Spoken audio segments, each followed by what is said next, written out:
Whoops. Okay, I'm recording this now. We're gonna see if this works. So we missed the first part. That's okay. All right. Wages, therefore, are only a special name for the price of labor power, usually called the price of labor. So this is actually pretty simple. He's basically saying that usually people call it labor, but again, labor power. There's a difference. You don't sell your labor. So think about just think if you worked at like a pizza shop or any sort of restaurant as a cook. You don't um make a shit ton of pizzas, bring it to the manager and be like, "Hey dude, I just made a ton of pizzas. Do you want to buy these?" That would be selling your labor. That's not what happens. What you actually do is sell your labor power. You actually go to the manager and say, "I'm going to work an 8 hour shift or whatever, $10 an hour or something." And then you just continuously work for 8 hours and then get paid. Um, so yeah, the wages is pretty simple. It's basically the price of labor power. Labor power being a commodity. That it means it can be sold. Labor, you can sell labor in the sense of like a product of labor, I guess. But the labor is more of a process. You can't sell um, an activity or process. That means just something you do. Um, so, anyways, he also makes a quick difference because this is also. I know this is something I've heard some liberals interpret incorrectly, so it's worth mentioning from the text. But wages are not a share of the worker in the commodities produced by himself. What does that mean? That means that wages don't get paid to you after the work is completed. Sometimes it can be, right? But the point is that the wages agreed upon in some sort of contract before the work has been done. That's basically what hiring is. They're hiring you, saying, "We need you to work this amount of time." Again, that's the labor power they're purchasing. And what you, the worker, get in exchange is a wage, which is predetermined before the work ever happens. That's what the second part is, right? Wages are already existing commodities, aka money, with which the capitalist buys a certain amount of productive labor power. So the capitalist already has money to pay you with. If you are a worker and you, for some reason, suspected this guy did not have any money, you wouldn't work for him. That'd be crazy. So, again, the exchange, the buying and purchasing of labor power at a certain rate is determined before the work ever happens. It's kind of an important thing here in this argument because, again, a lot of the traditional political economists don't interpret it that way. And part of the reason that it's sort of historical. So another thing, just a fun tip when you're reading Marx, if he says something like manufacturing, what that actually means for Marx is making stuff by hand, literally. So manu being hand, facture, building. Manufacturing refers to more of like a almost medieval mode of production where you had like artisans and craftsmen and stuff that would build stuff by hand and then they would sell whatever they built by hand. Now we might interpret that in our modern day as something like a petty bourgeois, right? So like, I don't know, imagine someone who I'm sure everyone knows someone who's like petty bourgeois who like, "Oh, I own my own business making like candles or something that's scented like fucking Play-Doh." It's like, okay, great. Entrepreneur. Yes, Entrepreneur. right. I make my candles and then I sell them on Instagram. Okay, good for you, right? That is what Marx would refer to as manufacturing. Literally making something by hand, but then you sell it. And at no point in this process are you selling your labor to anybody. It's still yours the whole time. Um, as are the products of your labor, and you get to sell those. That's essentially petty bourgeois, essentially. Um, but yeah, this is different, right? So for capitalists, like big B bourgeois, um, they have to buy labor at the big, like before production has even begun, because production wouldn't happen without labor. So yeah, that's what a wage is. Pretty straightforward. Next question. Why, skip one right, yeah, why do workers sell their labor power? Why does this exchange money for labor power happen? And again, it's pretty straightforward. I think we all basically understand it's in order to survive. Um, so Marx calls labor sometimes a life activity. This is sort of what some people call like the young Marx, right? How human beings like express themselves through production, aka like interacting with the world, labor. So that's why it's life activity. I'm sure there's probably a German word that is means life activity, and it probably has more meaning than it does in English. But you know, I just put in brackets there. That's basically labor.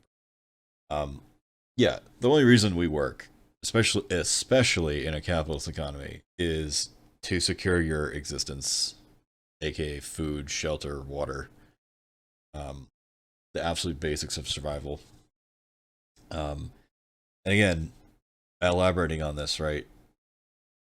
In Marx's class distinctions, right? And this is another like classic liberals don't get it because they think class means like income.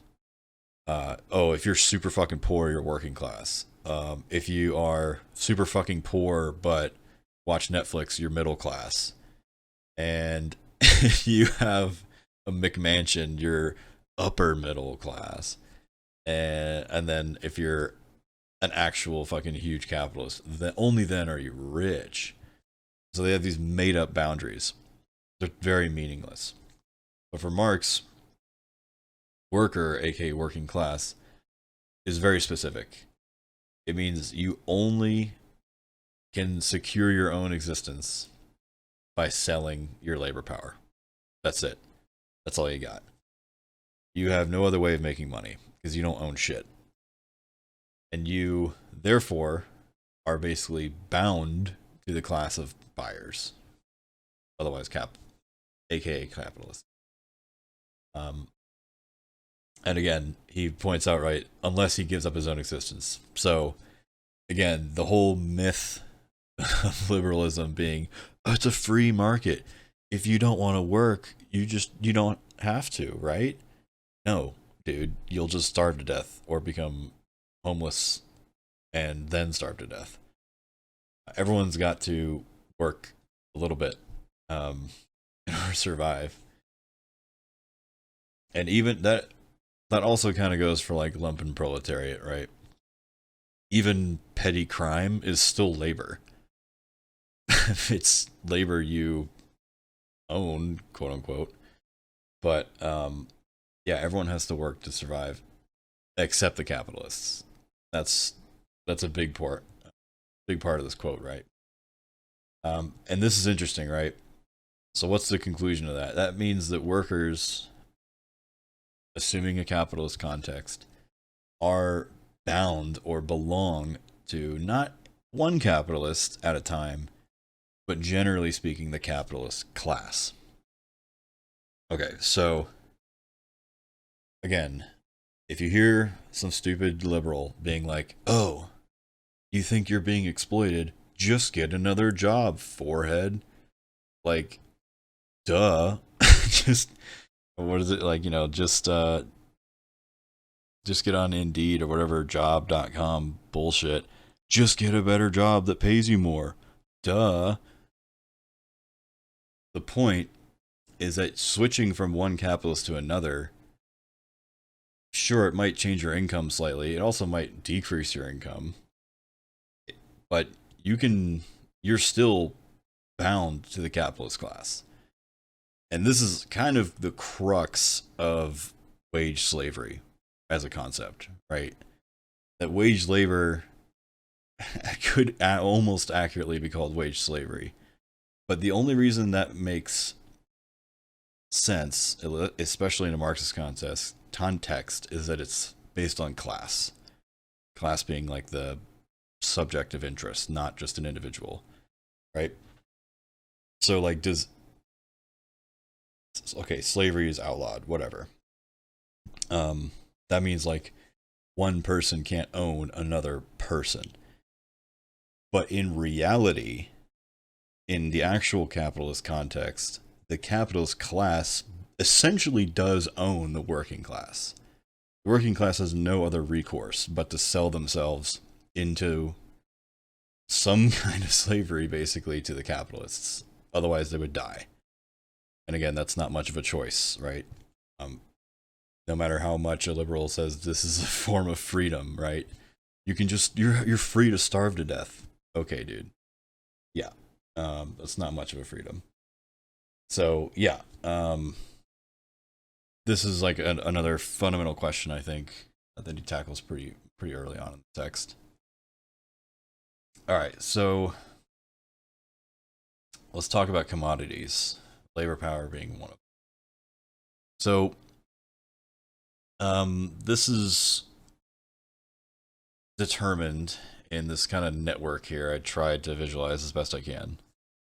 So there's two, I think what he calls in the text armies. Think of it that way. And he doesn't say it explicitly, but what he's referring to is, yeah. So he says industry leads two great armies into the field against one another. Each of these again is engaged in a battle among its own troops in its own ranks. So the two armies, as far as I'm interpreting it, at least, is the buyers and the sellers, so to speak, in any given market exchange. So there is competition between the buyers, between the sellers, and then between the buyers and the sellers. Now, what Marx concludes here is that the competition between the buyers and sellers is dependent on the relative competition within each group. So this is where the analogy of the two armies is coming into play. Okay, so what he's saying here, the army among whose troops there is less fighting carries off the victory over the opposing host. So let's think about that, right? The buyers want to buy as cheaply as possible. The sellers want to sell as high a price as possible. That's this competition that's going between seller and buyer. But how is that determined? Okay, well, between two different buyers, or any number of buyers, there's actually going to be competition that drives the prices higher, right? So, like, if you and I are both going after a PS5 that someone scalped, and you offer the guy $400 and I offer him $500, I'm going to get it. But ultimately, the result of our competition is that the price went up. Now, for the sellers, it's kind of the opposite. So let's say this guy, let's say this is more like a PS4. It's okay. A lot of people have PS4s already. And you and I are trying to buy that. The one seller is going to basically try and undersell his other. Like, there's two guys trying to sell a PS4 to somebody. The way you win that exchange, that competition between another seller, is to undercut them, sell your shit at less than the other guy. That way, you're going to capture a larger portion of the market, basically. So their competition between sellers drives prices lower.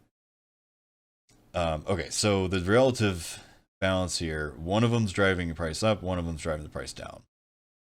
So whichever side is not competing with each other is going to have the upper hand against the other army. And this is again, the logical conclusion here is pretty straightforward, especially if you're the capitalists, right? If you're the sellers, let's say you're selling commodities. The answer's pretty obvious. You team up against the buyers and don't compete, which means setting your prices basically at the same time or at the same level.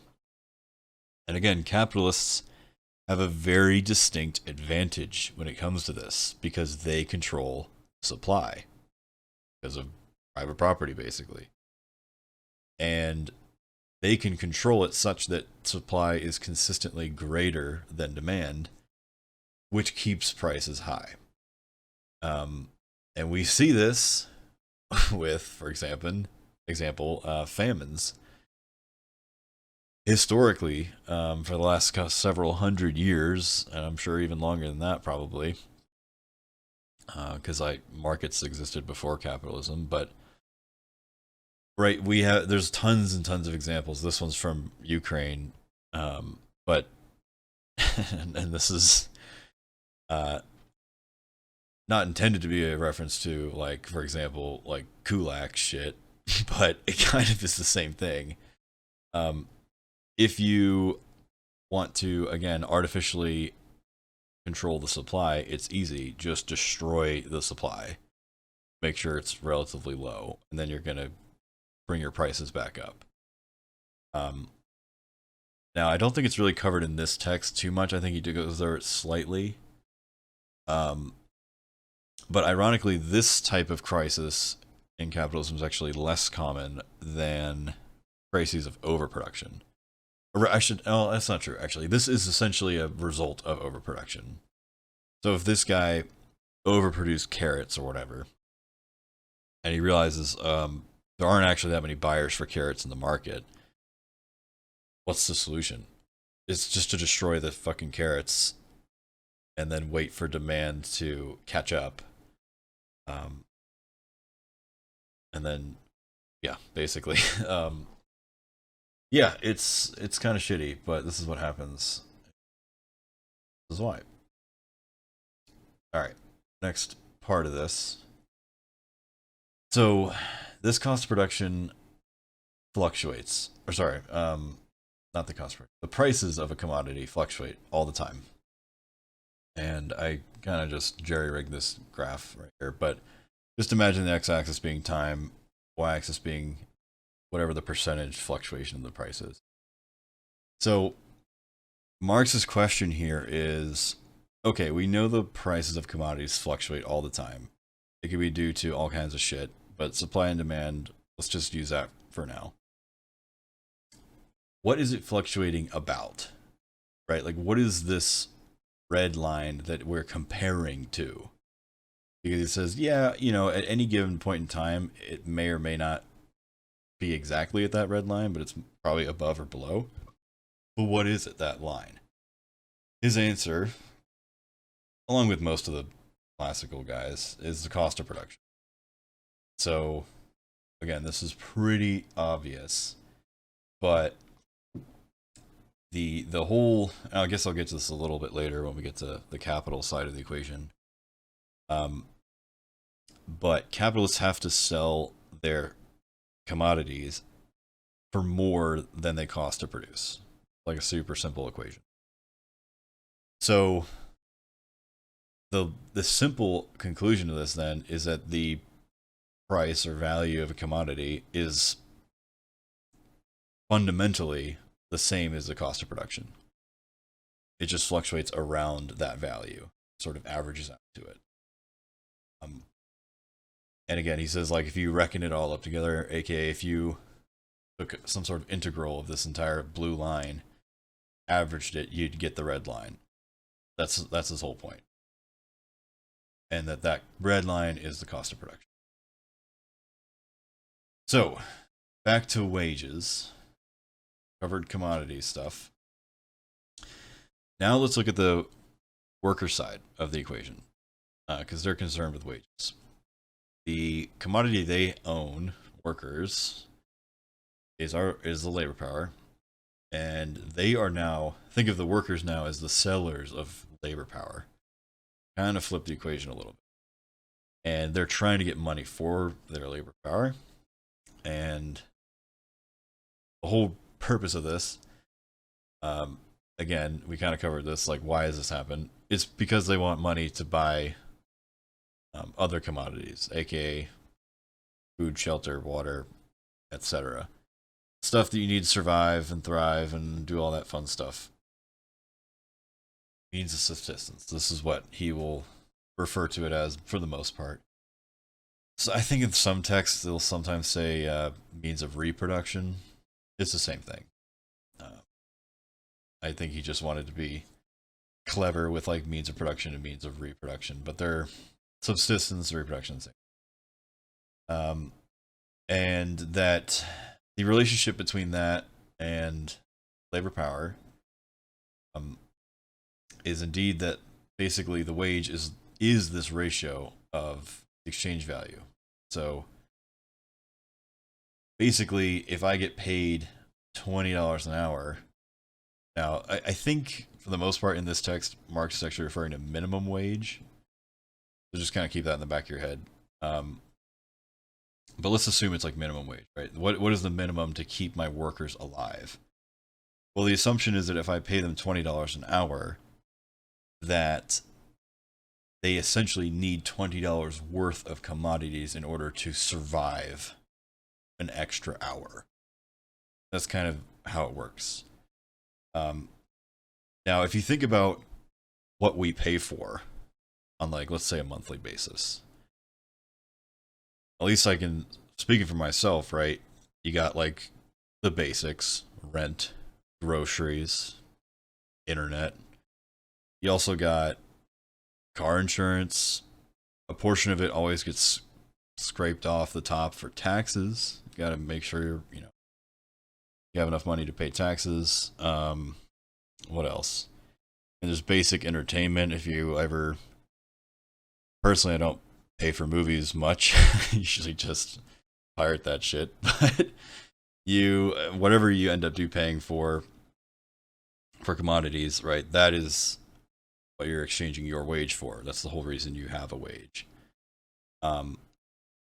And now, again, it's not really elaborated on this text too much.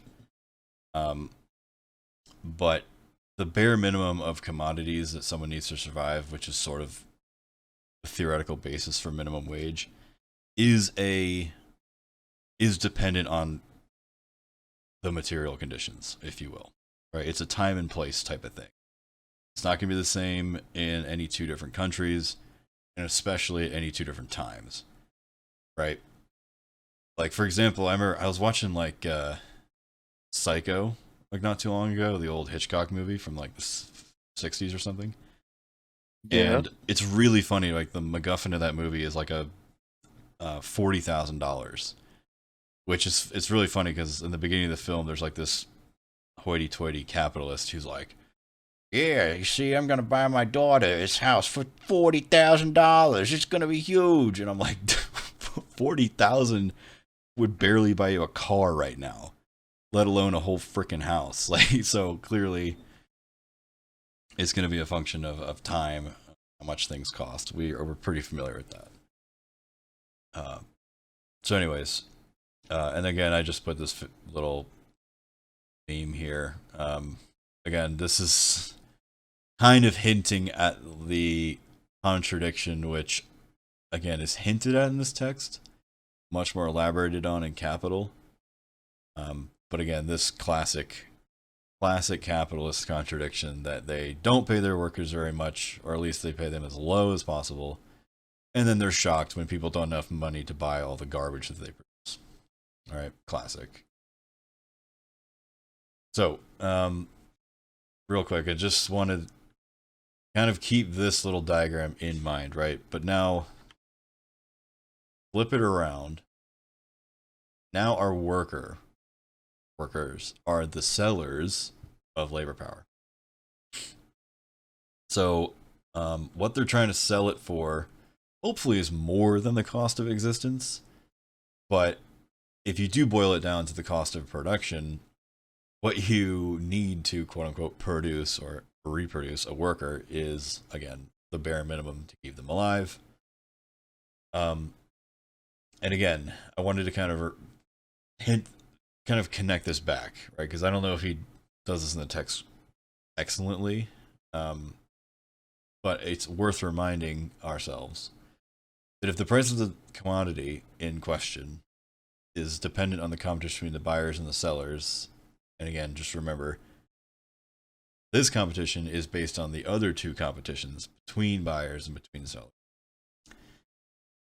And in this situation, the workers are now the sellers. They're selling their labor to the capitalist who's buying their labor. The same strategy that works for capitalists of destroying their supply or whatnot, or in other words, controlling supply, a simpler way of putting it, is also available to workers. They're selling their labor. This is basically the entire theory of basically unions and labor organizing. So a lack of competition between workers, in other words, they're cooperating with each other, actually increases the price of labor power through this manipulation of competition. And this is, again, kind of one of the fundamental manifestations, if you will, of class conflict. Again, this is expounded on in much more detail in other texts and such, but I wanted to just throw this in there so that we are tying everything back to some of the basic shit, like class conflict being at the core of all this. And I mean, class conflict, I guess, would be like almost the 10,000 foot view of this. A lot of this stuff about like negotiating for wages and stuff, it does really, most of the time that will happen on a fairly individualist basis. And so it's easy to kind of get trapped in like the liberal bog or whatever of bickering over like, oh, well, my boss is great. You know, they pay me like $25 an hour. And so exploitation isn't real. Like, wow, that's amazing analysis, because it was one data point out of a billion, or probably 6 billion or whatever. So again, this is thinking about the stuff in terms of class. Very important. Very crucial to the analysis to make actual sense.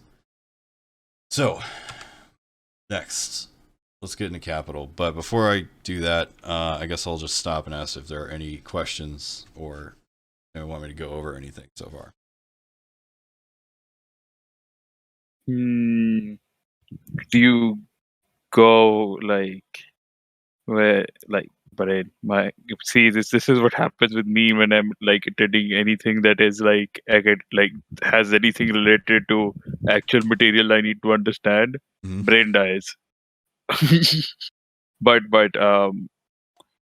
I fucking what do you call it, the minimum wage thingy, what was that about? Like, I think, sorry. and the army's part, could you explain that one again? Yeah.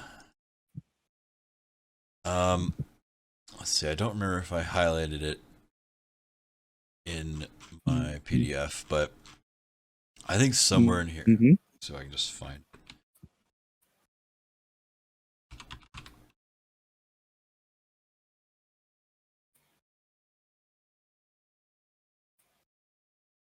Okay, yeah. So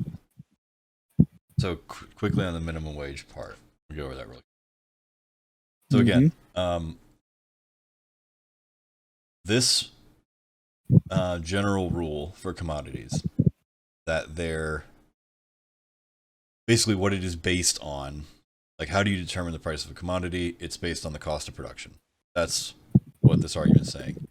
Labor power is a commodity, so it obeys the same logic.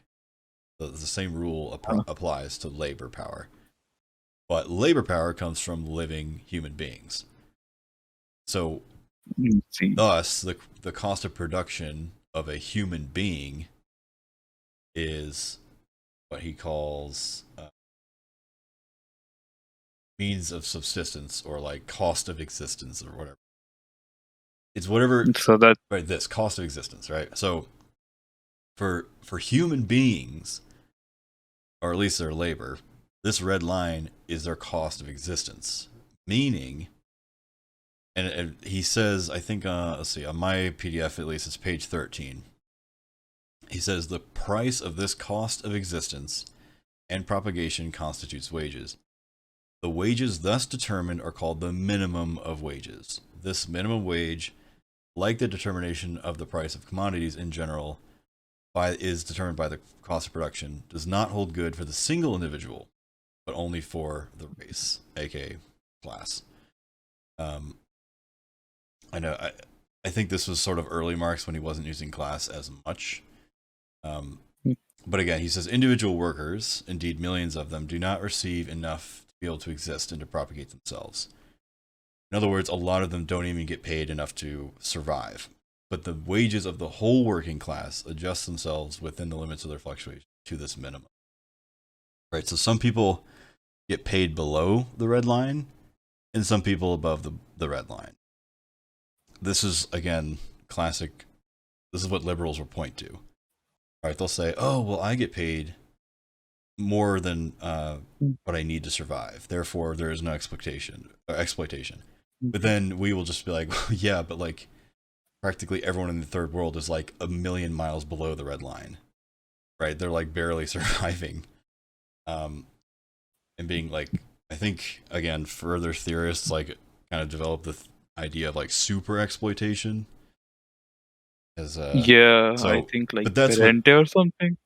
Yeah, I don't remember Like, what the difference is, to be perfectly honest with you, but that's what minimum wage is for Marx.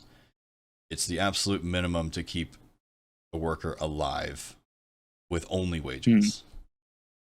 That's I kind of see. that. And then for the army's Thank you. part, let's see if I can.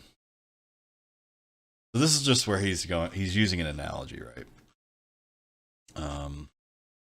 Obviously, there's not literally armies in the market or whatever. Well, sometimes there are. Okay, so this is on page 10. So this paragraph, he says, finally, there's a competition between the buyers and the sellers. They wish to purchase as cheaply as possible and to sell as dearly as possible. So buyers want cheap, sellers want to sell high. That's the basic competition, the contradiction that happens.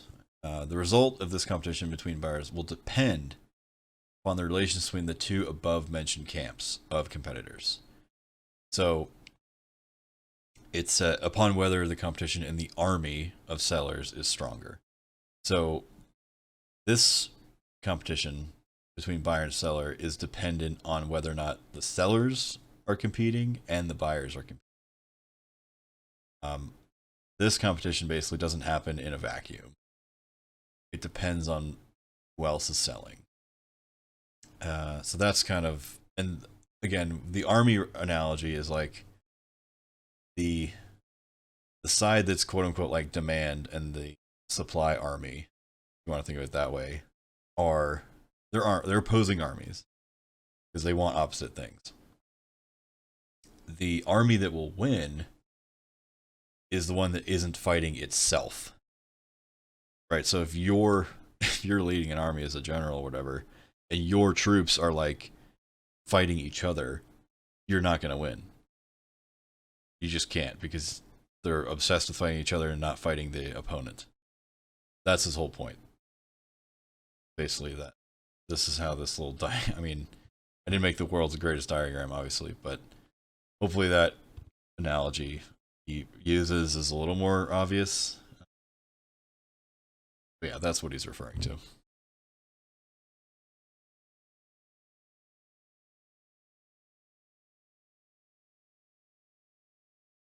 Thank you very much for the explanation. Much appreciated.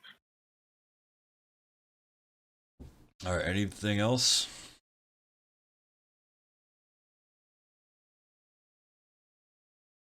That was all from my part. Okay, cool.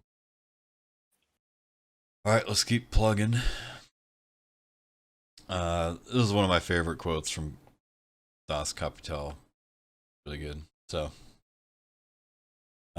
Yeah, this part I didn't quite finish, but we'll get into it at least. All right, so um, let's try and do our best to talk about capital. So I decided we should probably start by just a quick summary of what he establishes as production. And again, for anyone vaguely familiar with like historical materialism and such, production is very important from angles. Because this is what humans spend pretty much their whole lives doing, some way or another. So, generally speaking, humans produced by working together is the most common situation you'll find production happening. The freaking libertarian wet dream of like a bunch of individuals doing their own thing independent of society is lunacy and has never ever happened. Because actually, this is a random question, but has anyone here seen the show Alone? Not me. So it's this like reality TV show where they have 10 people go out and live in like Oh yeah, I've seen that the one. Yeah, deep yeah. wilderness by them fucking selves. That shit is nuts. They get like $500,000 if they stay out the longest. There's no time limit, but they have to outlast each other. It's fucking crazy, but you get a really good idea of how fucking difficult it is to survive completely by yourself. It is insanely hard, and also super super dangerous. So that's why people don't do that, and they never have in the history of humanity. So, yeah, production is a social activity, right? And when production happens, in order to produce, humans enter into definite connections and relations with one another. And these are social connections and relations, right? So social relations between producers, and the conditions under which they exchange their activities and share in the total act of production will naturally vary according to the character of the means of production. So this is just another way of saying means of production being the classic, right? This is like raw materials, machinery, tools, technology, science, all that fun stuff that we use to augment production beyond what our basic physical bodies are able to achieve. And so social relations also change with means of production. They're sort of interlinked.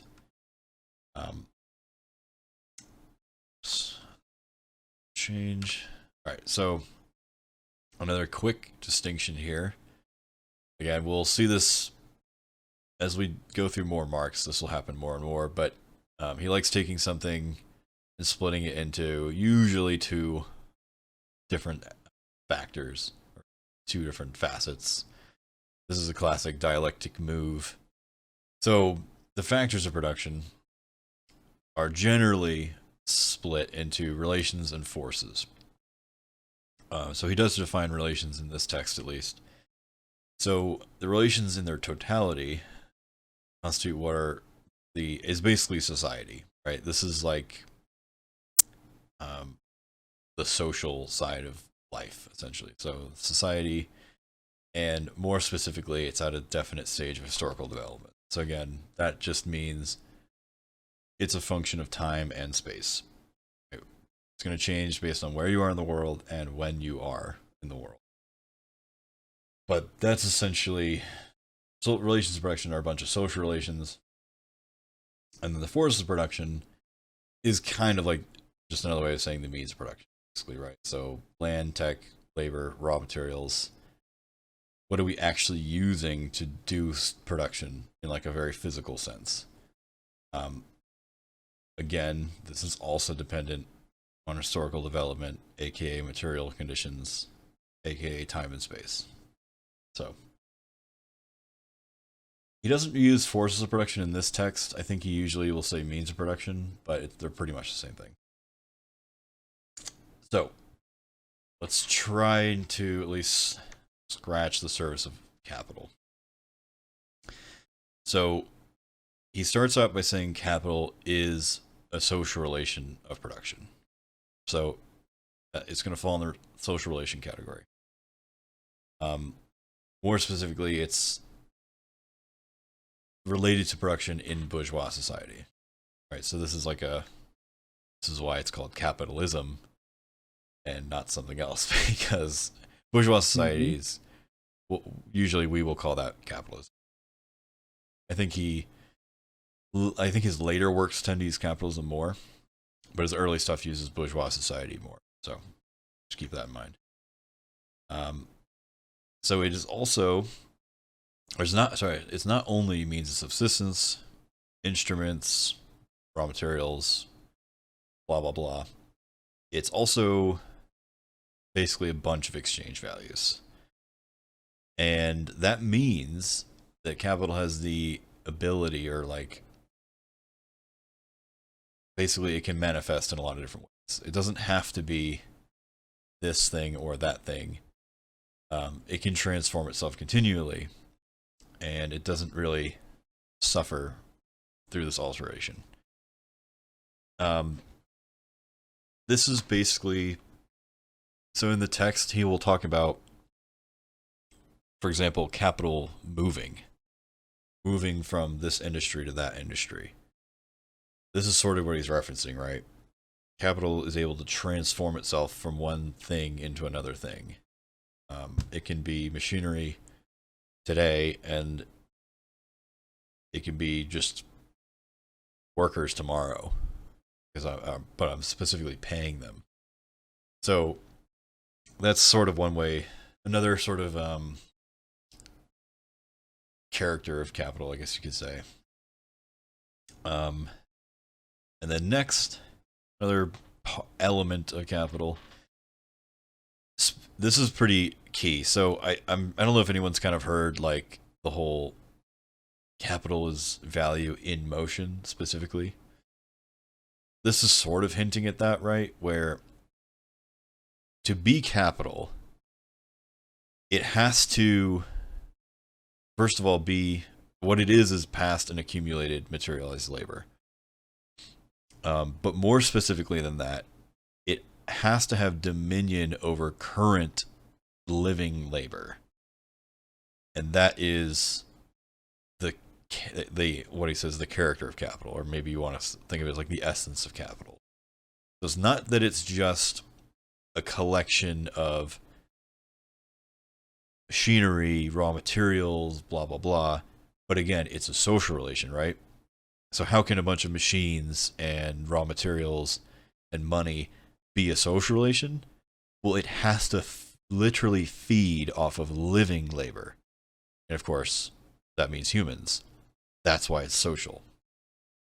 That's the reason it becomes a social relation, is because it has to feed off of them in order to stay alive. And this is, I think, from Capital. Because Capital's got some fun, almost like gothic horror style rhetoric, but this is another way of putting it, right? So capital is dead labor.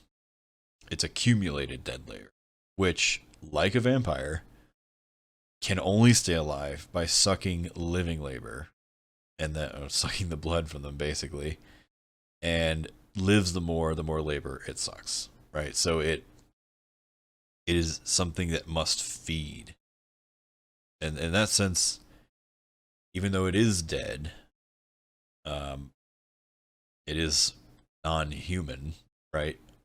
It relies on human beings that are workers in order to survive in this weird, like almost virus-like way. Like, I mean, that's at least one analogy I've also heard, right? So just like viruses are technically not categorized as living things, and yet they need living things in order to propagate.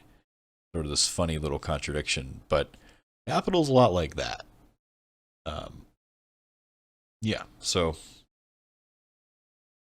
again, more of this fun rhetoric stuff is in Capital Volume 1. So let's kind of review, right? What is actually being purchased by the capitalist when they hire a worker. So just a quick recap. They are purchasing productive labor power for a definite amount of time. And you can basically express this in a simple little equation if you want, right? So, I don't know if anyone's familiar with physics, right? But in physics, you have work and you have power. Work is energy, force times distance, whatever. Power is the rate of work. So to get from power to work, it's multiplied by time. Pretty sure that's basically where Marx got labor power as opposed to just labor. Probably. I think that's where it's probably at. So it's basically a rate of labor. If you want to think of it that way. And so, of course, what the capitalist wants at the end of the day is the product of your labor. So that has to be done over an amount of time. And again, you can do this nifty little trick with math. If you want to know the price of labor power, you divide by time and you get money per hour. Hey, look at that. That's exactly what a wage is, right? We get paid by the hour. It's pretty much how everyone gets paid, or by the year, month, whatever.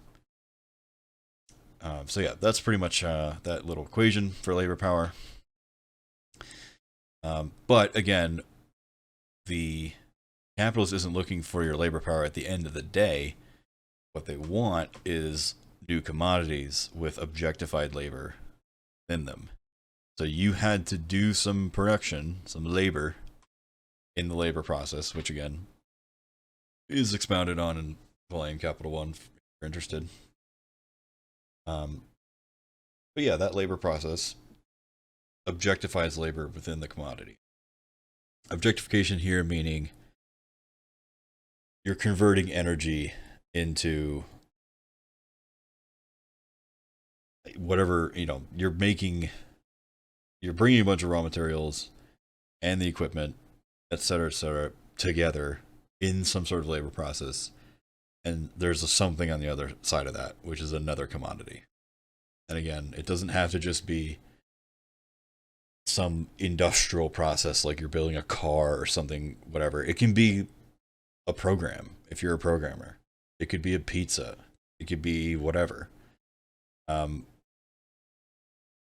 Obviously, we know from just our lived experience that capital has no problem commodifying just about fucking anything get its hands on.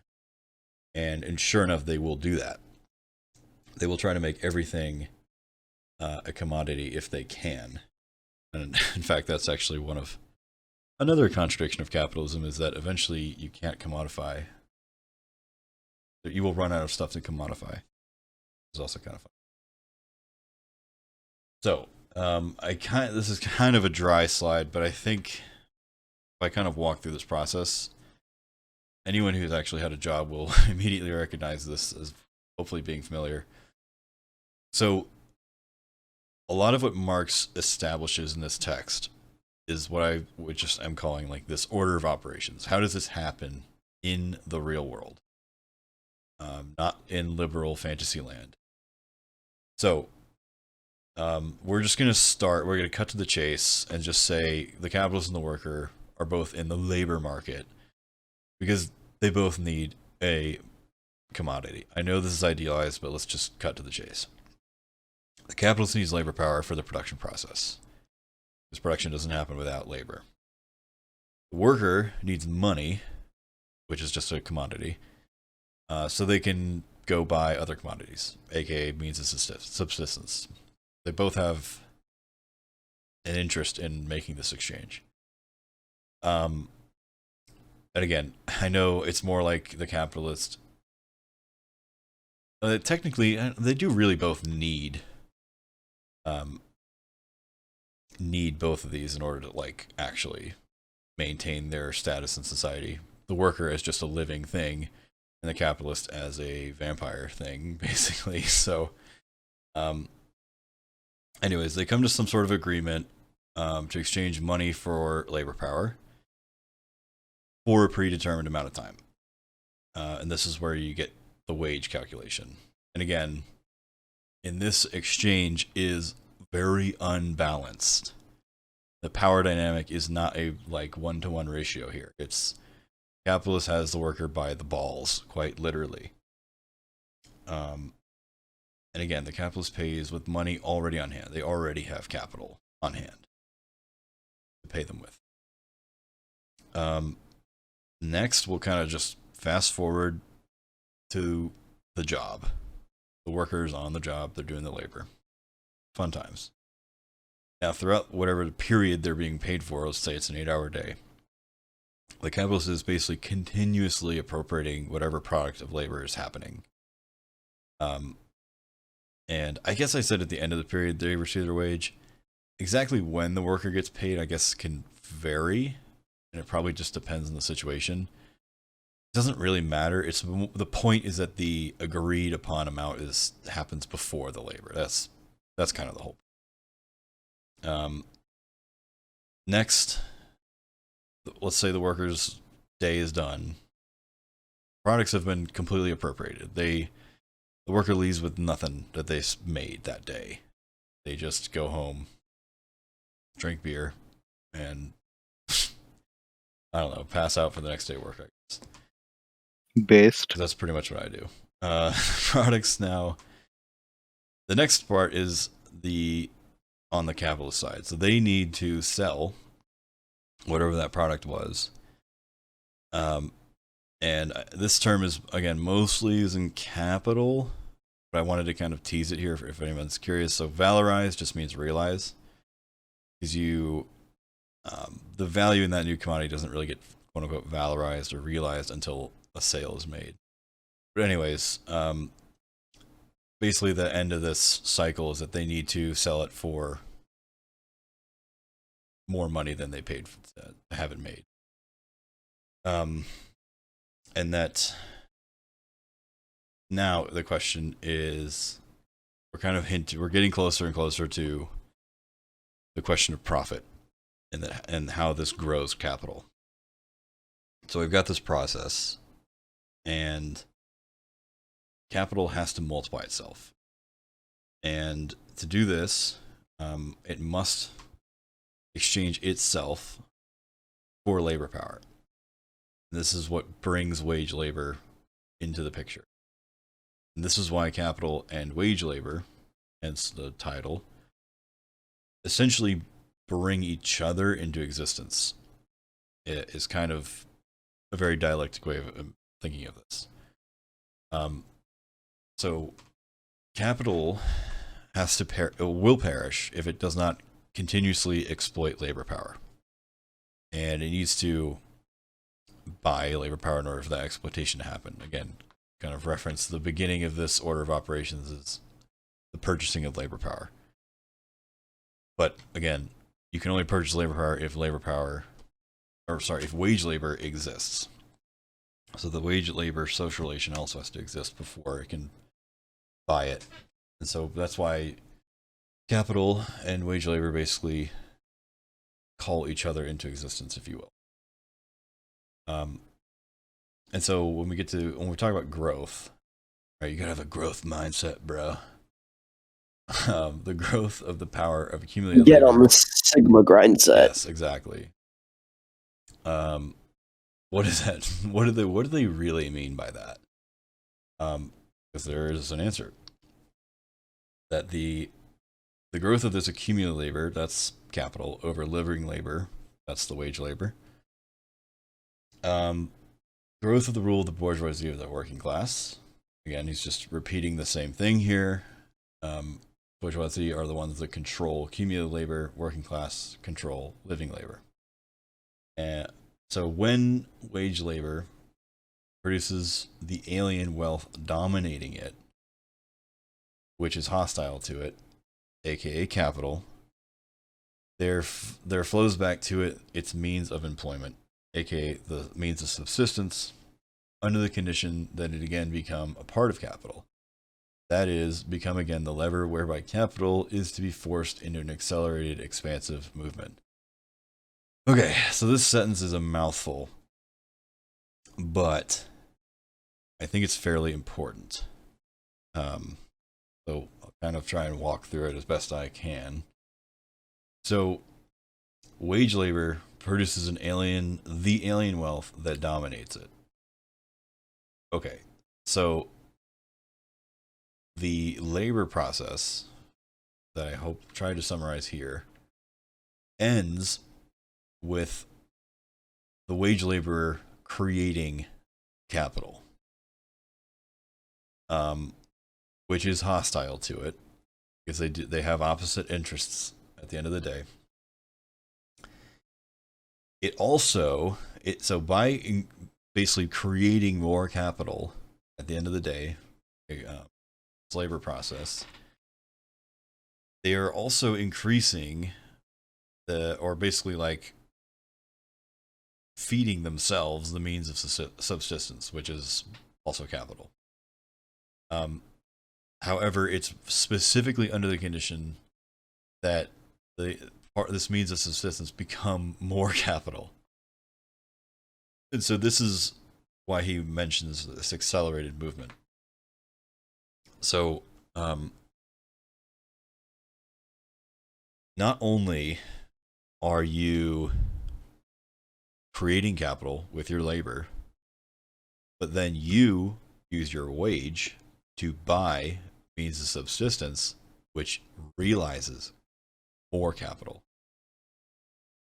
Right, so think about it this way. You work at Walmart for 8 hours or something. You get paid $100. Then you buy $50 of groceries. Because and it will say Walmart's the only place around. You're caught in a double fucking bind if you're a worker. Because not only did you labor on behalf of capital and created more capital, but then you had to use your freaking wage to buy not necessarily shit you produced yourself. Maybe, I guess in some cases that could happen, but typically not really. But you have to pay a capitalist to stay alive. So if you're a worker, in other words, and this sentence is kind of getting at this is what he means by an acceleration, is that there's so little opportunity for a worker to like genuinely save their own money for the purposes of becoming capital. That is so unlikely because, again, they're trying to pay you as little as they can, and what little you do get paid goes right back to them anyways. At least again, in more of a class context. I know on a individual level, this analysis is not as coherent.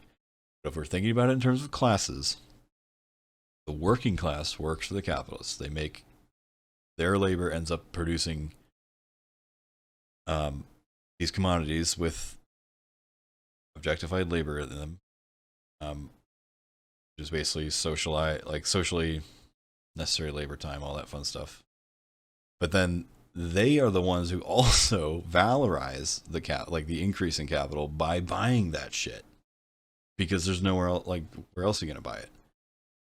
And this is basically what causes this acceleration that increases capital. So yeah, I guess I said earlier that the capitalist has the worker by the balls. It's more like they have a fist on both balls individually. They really have you big time. So just a quick review of profit. Maybe I should have had this earlier in this presentation, whatever. But basically, it's pretty simple, right? Profit's just revenue minus cost. Super basic. Cost being what we talked about earlier, being the cost of production. And that means the total means of production plus labor power. The means of production are just a bunch of commodities and shit, tools, raw materials, whatever. Labor power is also a commodity, but again, we make a special distinction because labor power is, from human beings, machines. and labor, again, I think maybe he talks about this a little bit in this book, and I guess he does it slightly, but I think it's more detailed in Capital. But he basically will explain that like labor is essentially, and this is like the whole labor theory of value, right? So labor is what creates more value than it is paid for, essentially. Okay. So again, it's like, okay, yes, we know this equation. It's pretty straightforward, but how do you actually make that equation a positive number, not like a negative number, right? How do you actually make money and not just lose money? Well, it's pretty straightforward. So he makes this interesting move here where he says profit doesn't rise because wages fall, but wages fall because profit has risen. I.e., the work is paid for less in proportion to the net gain which it yields to the capitalist. So this is sort of what I was talking about, right? The working class has to buy stuff from capitalists in order to survive. But they also sell their labor to the capitalists in order to get money to make this whole thing work. The only way that profit is possible in this loop, basically the only way this number right here is a positive number in this equation, is if the work paid for is less than what the workers are paying for that stuff. AKA, the capitalist cannot pay the worker the total value generated by their labor. They just can't. And this is sort of, I basically ran out of time, but this is getting to the crux of what exploitation means in capitalism. That's kind of the final point here. But yeah, he's basically, part of what this work is trying to get you to see is that nobody has much of a choice in the matter with this whole process. And that goes for both classes, right? Capitalists and workers. They don't, in order to remain capitalists and to remain workers, you're kind of really married to like a very specific logic in order to keep the ship running, which means generating profit and keeping capital alive. Again, and the only way it stays alive is by sucking the blood of workers, basically. But truly, like, workers are kind of stuck because they don't have shit. They have to work so they can get money. The capitalist is sort of stuck in the sense that they must continue exploitation in order to remain capitalists and in order to even have capital. Otherwise, it'll just fizzle out. And this is like, again, this is expounded on in Capital. I keep saying that over and over again, but and it's really easy to see, I think, with like the whole CMC, MCM formula stuff. Because essentially, if you are a capitalist, and let's just say one day you decide, I'm going to take all my capital, turn it into money, and just spend like crazy. Like a crazy, like just go on some insane bender, or, you know, whatever, and just buying all kinds of shit. At that moment, none of that money is capital any longer. It's just money. And it's just another commodity that's being exchanged for other commodities. This cycle has ended. That capitalist is now, I mean, they might not have to work necessarily, but yeah, basically that money is no longer capital because it is now it's taken out of this process of production, valorization. And that kind of makes sense, right? Because if you just blow all your money on like whatever, cruises, hookers, blow, whatever you want, like that money just fizzles into other people's pockets, and if you aren't making any money, you'll just blow it all eventually out, and that kills the process, and that means no more capitalism. But you can't have that, so you have to continue this cycle. Otherwise the whole thing falls apart. So that is basically as far as I got. I know there's a few more pages towards the end. Stuff like explaining how the middle class is also kind of in a awkward position between working class and the capitalists, where they're sort of consistently being coerced into being workers. So that's also where you get like a lot of reactionaries and the petty bourgeois, essentially. God forbid that their fucking used car dealership goes under and they have to just get a regular job. So yeah, let's any more questions? I know I didn't finish it all, but hopefully this is kind of the basics this text was going for.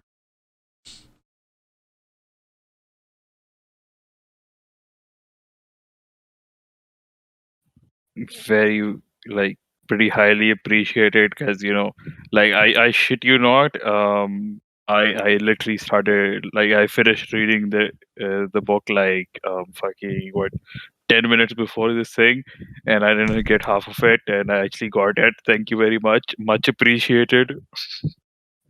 I'm happy to hear that. Yeah, thank you very much for this presentation. It's very, very good.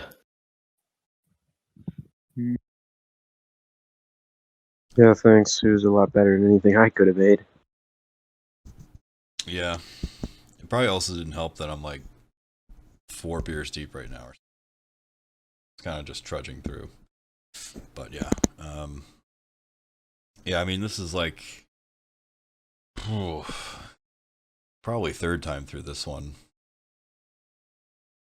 give or take, for me. And then of course, like, I kind of jumped around Capital, mostly just jumping to sections that looked interesting to me. One day I'll eventually get through the whole damn thing, but truly going through Capital in its entirety is very helpful for a lot of this stuff. But yeah, I mean, nonetheless, I think this text is very good. Just getting across some of the basics. Yeah. It makes, Yeah. if nothing else, it'll make a lot of memes make more sense. Yep. But it'll be good once we actually one day get to Capital, because oh my god, that book is Capital's too goddamn intimidating. I look at it and I'm like, nope, I am never doing this on my own. It's just a wreck. It is a brick, yeah. Yeah. And there's certainly, Yeah. I mean, it's very true that, like, there's a couple chapters that I have read that I was like, oh my goodness, this is so boring. It's just like, Mhm. yeah, I mean, and obviously people meme on it a lot for like, oh, he's just talking about silk and yards of cloth for like pages and pages. It's like, well, yeah, kind of, because essentially that's all just like math, accounting stuff. And didn't use much formula. But the formula he does use, like the CMC, MCM stuff, I will, like, that stuff makes way more sense to me. Because I'm, like, I got like a minor in mathematics. So anything that's expressed in mathematics to me is like immediately more intuitive. So when he does get to that stuff, it starts clicking really quickly. Like, honestly, if you guys, I would almost recommend that as like a teaser for Capital, if that is very much based on the Capital half of this presentation. I think it's like chapter 5. It's actually quite early in Capital, but it's called like the general formula of Capital, which I think is basically the CMC formula. That chapter is a banger. It really like makes a lot of fucking sense.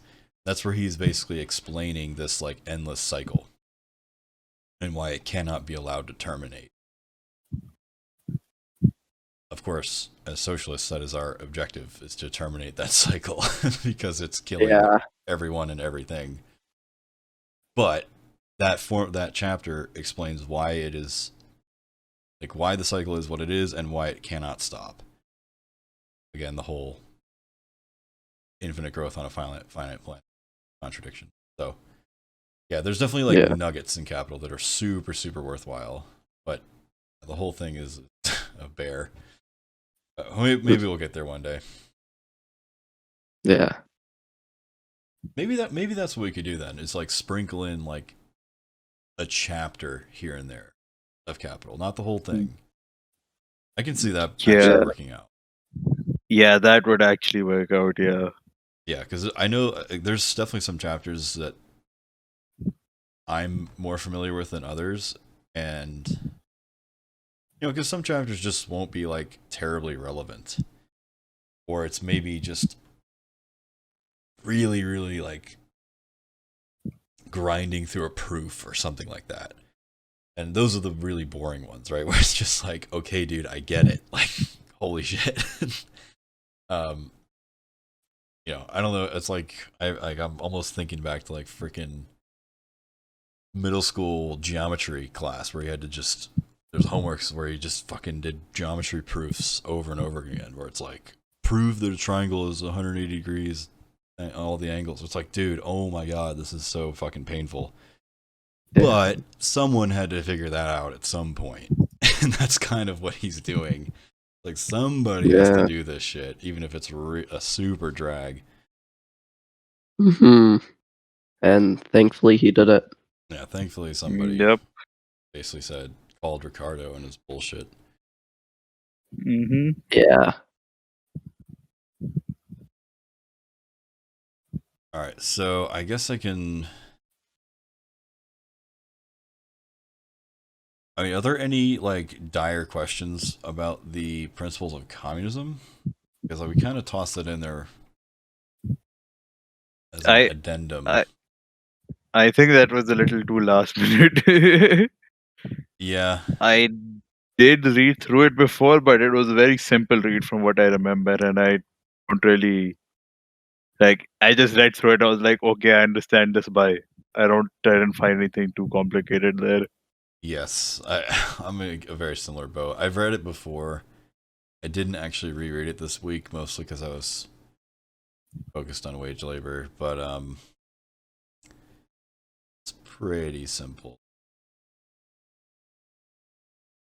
Because you know, it's just like a little bit of history, a couple basic questions that are for like total newbies. And I don't know how brand spanking new to communism that you all are, but you know, I think even by the time I did read this, I think I already knew the questions to most of these answers to most of these questions before I even read the book. Or it's not even a book; it's more like a pamphlet. Yeah. So I don't know if we really have to go over this too much. I think it's just sort of recommended reading for people. Because you're right, you can knock it out in like an hour or so.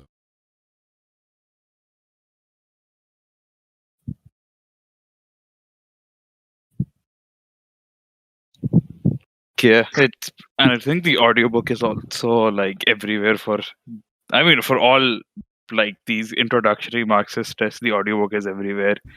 And like, it's not just like a shitty ass audiobook, like the one audiobook I was listening to for Black Shirts and Red. Oh my god, it was so bad. It was so bad. I was crying, but yeah, for like all these basic texts, there's like really, really good audiobooks out there. So Yeah, I think they're mostly really Uh, solid. yeah. And then to the point, you can literally just go like, okay, 2x speed, and it's still fucking clear as fuck. So if you can Yeah, like dude. understand in that much speed, definitely that makes life a lot easier. I don't know how I've trained my ears to do that, but yes. There's this one guy. I believe his channel is called Socialism for All, and he makes a lot of audiobooks. And Wage Labor and Capital was one of them. It was the one I was using, as well as like I was reading it as it went by. That was like 2 hours and 11 minutes long. And there's one for Black Shirts and Reds as well, but I never Yeah. got to that. I just read the book before I saw it. But Yeah, Mhm. I've read Black Shirts and Reds. Not the audiobook though. I just read the PDF basically. The book. Yeah. it's a good Yeah. book. It's good. Yeah, I'm almost finished reading it, actually. I'm on like the Yo. last 20 pages. Epic. Yeah, That book was just amazing. yeah. Well, that actually Oh, kind of that's actually Mhm. that reminds me basically that oh, actually, yeah, McGilligan put it in the chat already. So yeah, the next one I suppose. What are we thinking for that? I always thought that Wage Labor and Capital always kind of went with Value, Price, and Profit. Like I was always told you should read it together, kind of thing. Yeah, that makes sense. And I can't remember, but I think isn't it like one of the prefaces or something like by like one of Marx's descendants or something? He's like, this is like kind of like at the time it's like read this before you read Capital or something like that. Hmm. Like if you Yeah, want I've to get heard. straight to it. Yeah, I've heard that as well. yeah. I'm scrolling back up to all the lists that people Edward Aveling. Yeah. posted. I think that was basically in all of them.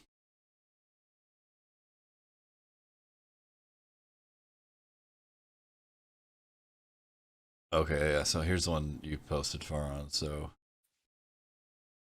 principles on authority, black shirts, CM. Yes. That's taken from the server called the Communist Library. It's actually pretty damn good. Like Mhm.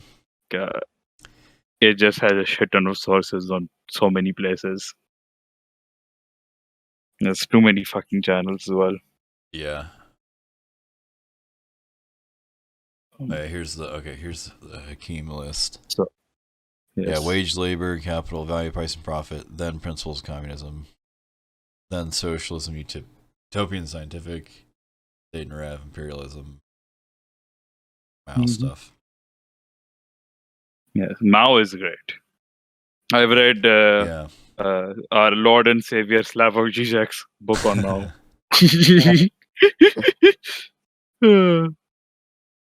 You'll know.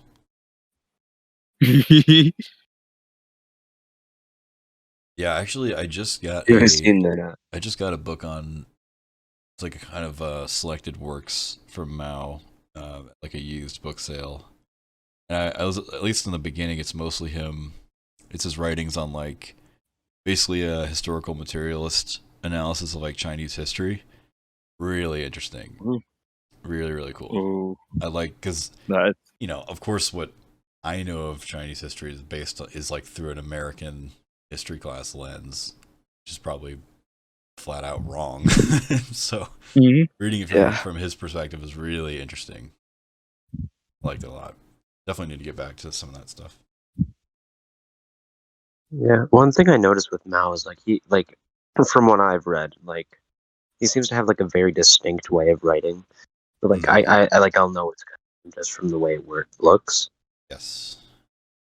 Yeah. There's always like certain things. One thing I remember the translator of that book mentioning in the preface or whatever was that I guess this was almost like a general when you're translating Chinese to English, is that it can sound like very exaggerated, I guess. That's why sometimes you'll see, like, when you see like great leap forward and like stuff, I guess basically stuff like that that sounds like really crazy and bombastic. It's like it just doesn't translate to English very well. So it sounds Mm. goofy almost, or at least exaggerated. But he's not exaggerating. It's just that's what. It's because those words in Chinese don't have very good English translations. So yeah, definitely he does have a very distinct style. But I think at least part of it, from what I understand from the guy who did that translation, at least he basically said, well, yeah, part of the reason that he has a distinct style is because it was originally written in Chinese, and so that kind of its own vibe, I guess.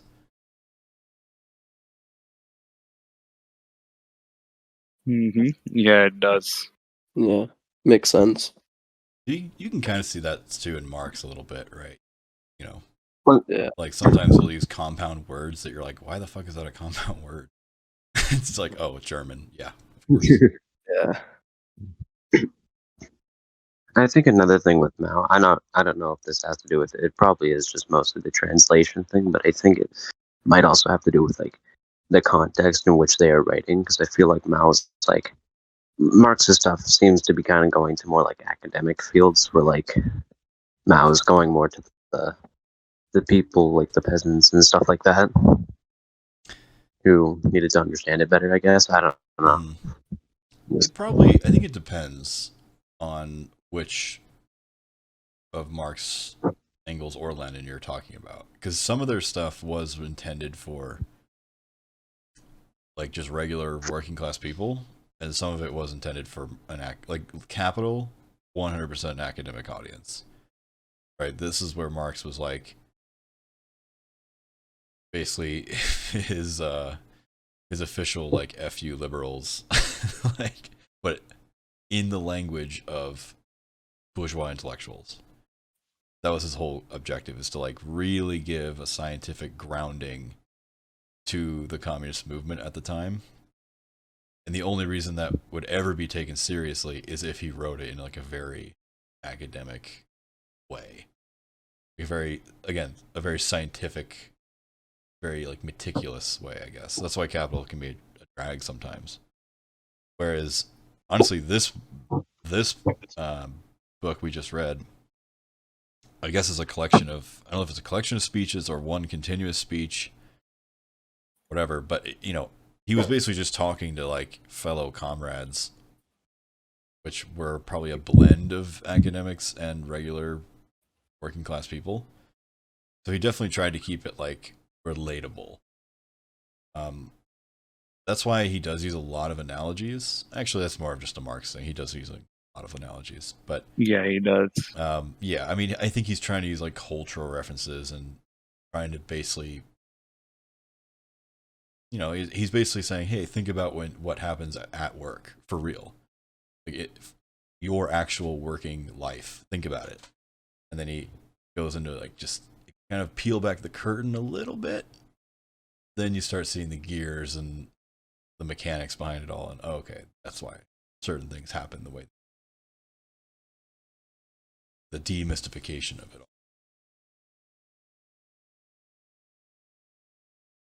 But yeah, I'm fine with value, price, and profit, because that's another one that's been, it's been a while since I've gone through that one. I think I also went through it and like right after Wage, Labor, and Capital years ago. I was first getting into this stuff, so I would be fine going through it more.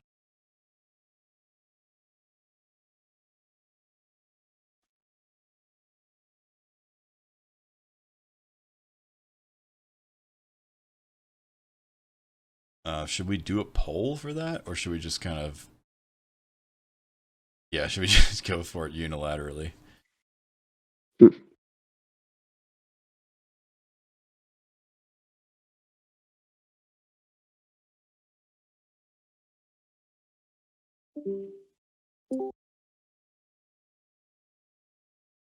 Beep, beep, boop, boop. Yeah, Menu. I'm fine going through with it. We'll stick to the yeah, we'll stick to the Hakeem suggested list for now. Yeah. Mhm. So that way, by next week, we'll get the first 3 of them done. I think from there, we probably do have more wiggle room to branch out. Yeah. Follow whatever What direction was? we're interested.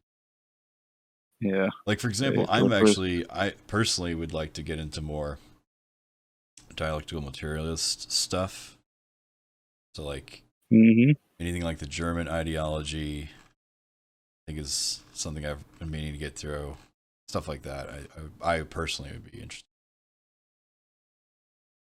Mm-hmm. But yeah, I mean, I think value, price, and profit makes a lot of sense. Yeah. Pretty much. Yeah. All right, I mean, sounds good. yeah.